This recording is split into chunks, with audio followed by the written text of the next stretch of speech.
ओम शांति। मृत्यु की महिमा कल से आगे। आत्मा की खूबियाँ। तत्वज्ञानी कहते हैं 3 लोक हैं। परमेश्वर को त्रिलोकीनाथ कहते हैं। पहला लोक इहलोक, दूसरा लोक परलोक, तीसरा लोक परमलोक। इस लोक यानी ये लोक मैं, मेरा शरीर। परलोक यानी आपके शरीर, परमलोक यानी मेरे शरीर तथा आपके शरीर के अलावा सर्वत्र। इस काया रूपी घड़े में मर्यादाओं के बंधन में जो आत्मा सिकुड़ कर बैठी है, घड़े के फूटते ही वह फैल गई। 6 इंच के गिलास का पानी गिलास के फूटते ही 4-5 फुट के विस्तार में फैल जाता है। आत्मा ये अनुभूत गुण है। आत्मा में ये अद्भुत गुण है कि वह परमाणु जितनी छोटी भी बन सकती है और परमेश्वर के जितनी सर्वव्यापक भी बन सकती है। यही तो आत्मा की स्वतंत्रता है। सर्वव्यापक परमाणु ऊर्जा का अत्यंत सूक्ष्म कण जो दूरबीन से भी देखा नहीं जाएगा, ऐसे परम सूक्ष्म ऊर्जा कण से ही हमारे जीवन का जीवित रहना बनता है। महापुरुष काया को एक नगरी समझते हैं, आत्मा को राजा मानते हैं, मन को मंत्री मानते हैं, बुद्धि को सेनापति समझते हैं तथा इंद्रियों को सेना समझते हैं और परमात्मा को विश्व सम्राट कहते हैं। एक बार एक आदमी ने हमें प्रश्न पूछा था, महाराज, पहले हिंदुस्तान की जनसंख्या 36 करोड़ थी, उसमें उतनी ही आत्माएं थी। एक व्यक्ति में एक आत्मा, अब ये तकरीबन दुगनी आत्माएं कहाँ से आ गई? मैंने कहा, चैतन्य की यही शक्ति है। अनंत से अणु बन जाता है तथा अणु से अनंत बन जाना। तोला भर रुई का जब सूत निकाला जाए तो 200 गज भी बन सकता है। पुत्र को सूत कहते हैं।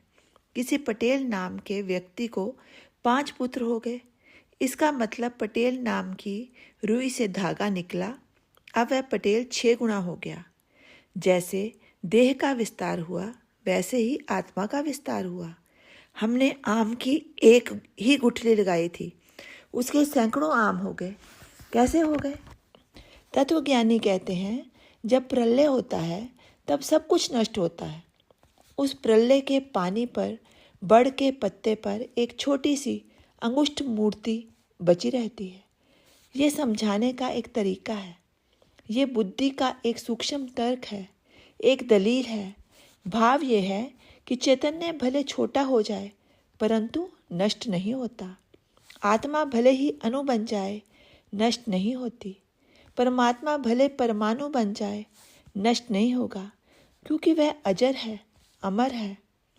माया मार्ग है, मंजिल नहीं। ज्ञानी पुरुष तथा अज्ञानी पुरुष में क्या अंतर है? ज्ञानी पुरुष को देह की क्षण भंगुरता तथा आत्मा की अमरता का सतत स्मरण रहता है। ज्ञानी कमाते समय ख्याल करता है कि कितना कमाना है, किस लिए कमाना है, किस तरह कमाना है। अज्ञानी के दिमाग में यही रहता है कि बस कमाना है, खूब कमाना है, चाहे कैसे भी कमाना है, क्योंकि उसको सिर्फ देह का स्मरण है। वह केवल देह को ही जानता है, वह देह लक्ष्य ही है, अज्ञानी है।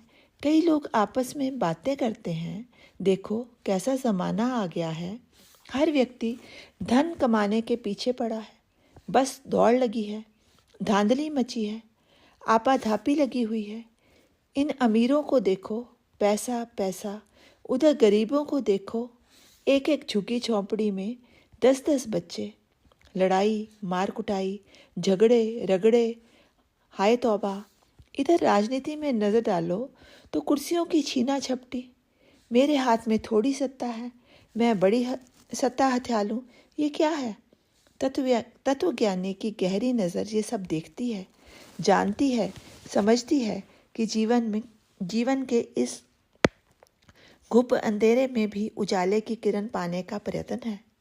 धड़ाधड़ पैसे के पीछे भागने वाला दिल और दिमाग को जख्मी करता जा रहा है।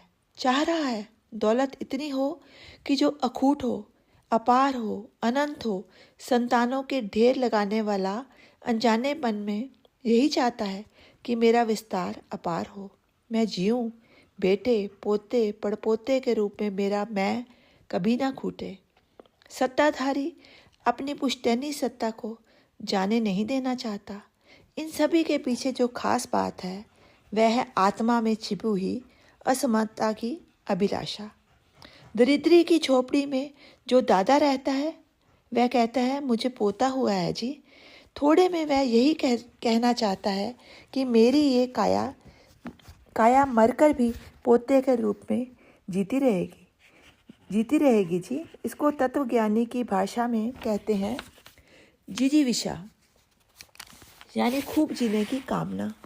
सत्ता को हथियाने के पीछे अक्षय सत्ता की तमन्ना, पुत्र पोत्रों के पीछे तन को अक्षय करने की अभिलाषा, धन प्राप्ति के पीछे अखूट धन की कामना। तत्वज्ञानी पुरुष इनकी मूर्खता पर, भोलेपन पर हंसते हैं और कहते हैं सारी दौड़ मृग जल के पीछे भागने वाले तथा प्यास मिटाने की कामना करने वाले हिरण के समान है। उद्देश्य तुम्हारा अमरता का है, किंतु साधन तुम मृत्यु के जुटा रहे हो। जाना तुम दक्षिण दिशा में चाहते हो, लेकिन तुम्हारे पैर उत्तर दिशा में आगे बढ़ रहे हैं। मृत्यु की साधना करके तो कोई अमरता को कैसे उपलब्ध कर सकता है? नाशवान के सहारे से तुम विनाश की तरफ ही जाओगे ना। जिसके पास अमरता है वही तुमको अमृत दे सकता है। खोजो काया रूपी दुनिया में, खोजो वह आत्मा कहाँ है। विश्व रूप काया में खोजो वह परमात्मा कहाँ है। अमरता मरने वाले, क्षण क्षण मरने वाले संसार में छुपी है। मिट्टी में चैतन्य कहाँ है, मृत्यु में अमरता कहाँ है, जड़ में जीवन कहाँ है। खोजो। महापुरुष कहते हैं ये संसार एक अत्यंत चमकीला, अत्यंत मनमोहक, खूबसूरत घूंघट है। इस घूंघट में छुपा है अजर अमर ईश्वर।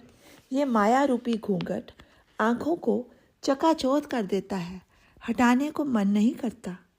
तत्वज्ञानी कहते हैं ये संसार विराट परमात्मा की विशाल परछाई है।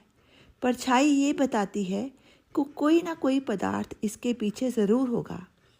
रामकृष्ण परमहंस इसी को माँ माँ माँ कह करके पुकार रहे हैं। हम भी हे देवी दुर्गे अम्बे कह रहे हैं। अम्बा का रूप बदलकर अम्मा शब्द बना है।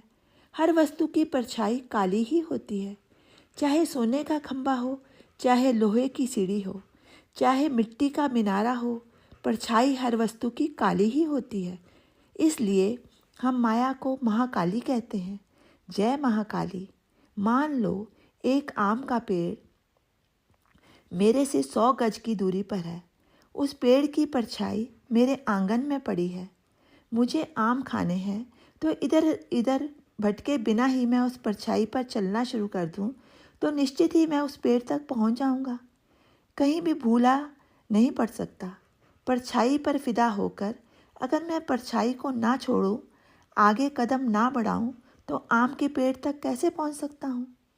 तत्वज्ञानी पुकार कर कहते हैं काया माया छाया का उपयोग करो, मगर इसको पकड़ो मत, चिपको मत। पकड़ोगे तो फंसोगे। परछाई पर से चलो मगर चिपको मत, तो सीधे पेड़ के पास पहुंच जाओगे। ज्ञानी पुरुष संसार की निंदा नहीं करता, संसार का सदुपयोग करके जीवन सफल तथा सुफल बनाते हैं। ओम शांति। शेष कल।